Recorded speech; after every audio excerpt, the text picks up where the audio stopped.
I grew up in Dallas, Texas, and from day one, I always kind of felt like I had a knack for selling and starting little businesses. I had the proverbial lemonade stand, and I started mowing yards, and I've always had some sort of business on the side. But you know, I go back to my grandfather telling me the value of hard work, teaching me the value of hard work, and it's sort of been my mantra going ahead. So from day one, my grandfather was very much a mentor of mine. I spent my summers at my grandparents' house. He was retired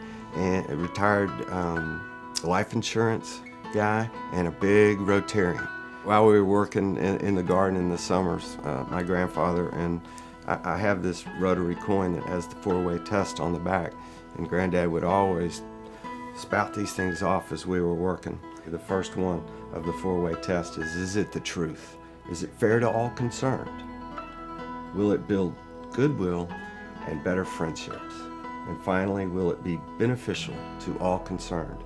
He told me if I followed that test in my life that I would do fine, and I think he's right. And then my father, of course, being in the door business, he taught me the lumber business, the door business. I had summer jobs working in a lumber yard.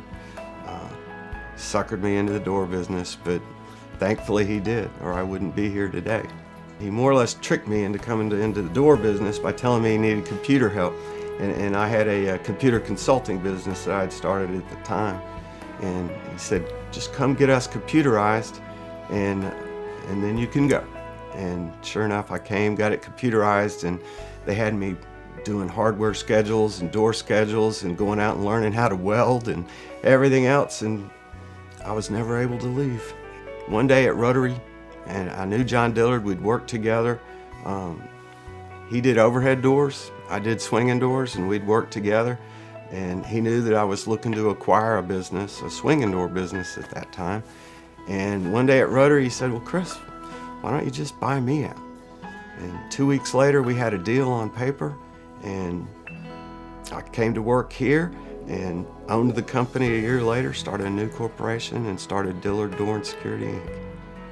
So at the time that I acquired the company from John, it had 12 employees, and immediately we started growing the door business. The automatic gate part of the business, which goes back to Elvis, had really started to grow again. It had become more mainstream, so we started growing that.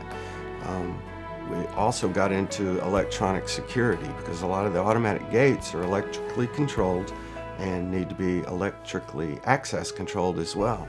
And so access control and CCTV just came on as a natural part of the business. We acquired a glass company earlier this year, and we just brought it in-house. It operates out of our warehouse, doing very well. We hope to bring on an electrical company in the next couple of months. That'll bring some people and some equipment as well, and we're negotiating on other door companies too. So growth by acquisition is where we are now. It's been natural growth up to this point. That's kind of left me today realizing that you can pay for education or you can work for somebody and get paid to be educated. And that's the way I always looked at it. The more you work, the more you learn. I think being inducted in the Society of Entrepreneurs is an extreme honor that I totally do not feel worthy of. I don't see how I could be part of a group of people that I feel like I'm learning from. I feel like I'm still in learning mode. I'm still a student, but I am so honored, absolutely honored to be part of this organization.